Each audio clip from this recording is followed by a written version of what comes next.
ખુશી આપની પાસેથી ઇન્ડિગો સમજીએ, કારણ કે મેં એર ટ્રાફિક ડેટા જે આવ્યા છે, સ્થાનિક ટ્રાફિક ડેટા જોવા જઈએ તો ઇન્ડિગોનું ઘણું સ્ટ્રોંગ જોઈ રહ્યા છે.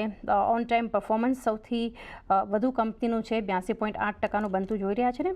ઓવરઓલ પણ જે એક ડેટા છે એમાં એર પેસેન્જર ટ્રાફિક જે છે ડોમેસ્ટિક ફ્રન્ટ પર 1.9%નો એક ઉછાળો છે. માર્કેટ શેર પણ 65%થી વધારે છે. કઈ રીતે સમજવું જોઈએ આને ઇન્ડિગો માટે? સો અગર આપણે ઇન્ડિગોની વાત કરશું તો આપણને જે ડેટા આવ્યો છે એમાં કંપનીનું જે માર્કેટ શેર છે આપણને સ્લાઇટલી થોડું એક ઘટતું આપણને જોવા મળી રહ્યું છે, પણ જે પેસેન્જર કેરીડ નું જે આપણે નંબર્સ જોશું તે આપણને વધારે જોવા મળી રહ્યો છે.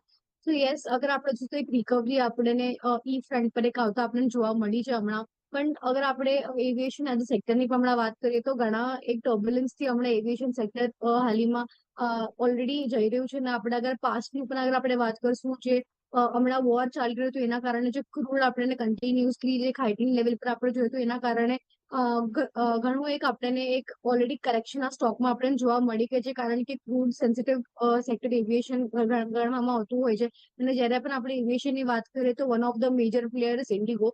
અને એના કારણે જ્યારે પણ આપણે કોઈ પણ જ્યાં સેક્ટરને રિલેટેડ કોઈ પણ અગર ન્યૂઝ કે આપણને કોઈ પણ જે ફેક્ટર લાઈક ક્રૂડ જ્યારે આપણને વધતું દેખાતું હોય છે તો ઇન્ડિગો સૌથી પહેલા આપણને રિએક્ટ કરતા આપણને જોવા મળતું હોય છે.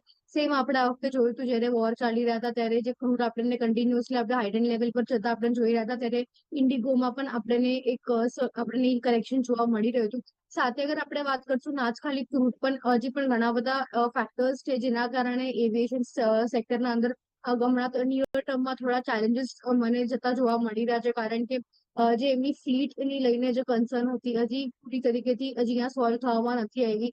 સો એ પણ એક કન્સર્ન છે. વેરઝ યસ, આપણને પેસેન્જર જે કેરેટનું અગર આપણે નંબર્સ જોશું જે ડેટામાં આવ્યું છે એમાં આપણને થોડો અહીંયા આપણને એક સુધારો જોવા મળી રહ્યો છે, જે એક રિકવરીની સાઇન આપી રહી છે. પણ હજી જોશું તો આપણે કમ્પ્લીટ રિકવરી નથી આપણને જોવા મળી રહી સ્ટોકના અંદર. વેરેઝ કંપનીના જે એટીએફ ને લઈને જે એક આપણને ચેલેન્જીસ જોવા મળ્યા હતા એ પણ હજી પરસિસ્ટ કરે છે.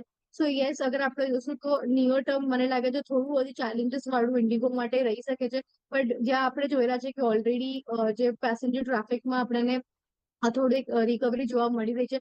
થોડા હજી ક્વાર્ટર્સ આપણે આને કોશિયસલી આપણે વોચ આઉટ કરશું કે કેવી રીતના કંપનીના જે બાકી બધા ફેક્ટર્સ છે એમાં પણ આપણને કોઈ રિકવરીની સાઇન્સ મળે છે કે નહીં. આપણને જે ટોપ લાઇન અને માર્જિન્સમાં સ્પેશિયલી જે આપણે આટલા ટાઈમથી જે કંપની લોસીસ ફેસ કરી રહી છે એ કંપની રિકવર કરી શકે છે કે નહીં, તો અર્નિંગ્સ ફ્રન્ટ પર કેવી રીતે પરફોર્મન્સ આવે છે અને જેટલા પણ પેરામીટર્સ જે આપણે હમણાં ડિસ્કસ કર્યા એ બધા સાયન્સને આપણે વોચ આઉટ કરીને જોઈશું કે ત્યાં આપણને કોઈ સિગ્નલ મળે છે કે નહીં રિકવરીનો. એના બાદ આપણે એક વ્યૂ બનાવી શકીએ છીએ કે વેધર આપણે આને કન્સિડર કરવું જોઈએ કે નહીં.